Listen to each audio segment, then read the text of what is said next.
Yaadan qabee gaaf tokko bukkeedhuma qabee jireenyi keenya illee mijataa miti. Anis miskiina, atis miskiina jedhe.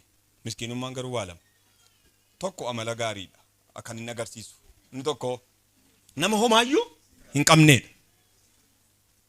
Gaaf tokko barinuu darbee yoo jireenya fooyyaatti dhumne yoo walii wajjin gaa'ela godhanne maal jettaa jedhe. Nama xuruu wayiiti namni akkasii. Tokko ituu man qabaatimee manni gama sanaa kan keenyaa itti hin qabdu sobdi.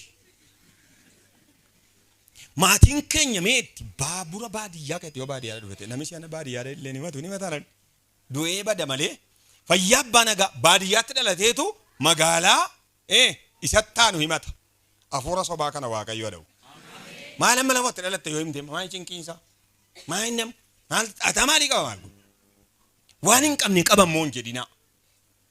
Takkamee nama tokko fuudhuu barbaadde homaan qabu gaaf tokko nan qabaadha natti deerumtaa hidhii gaafadhu. Baay'ee jaallatti ijoolleen durbaa nama haqa dubbatu. Sobammoo hin jaallattu ijoolleen durbaa jireenya ishee keessatti. Gaafii gaafa namaa goomtu dhugaa dubbatattee goomti malee soba jaallattee miti. Haa ta'u jetteen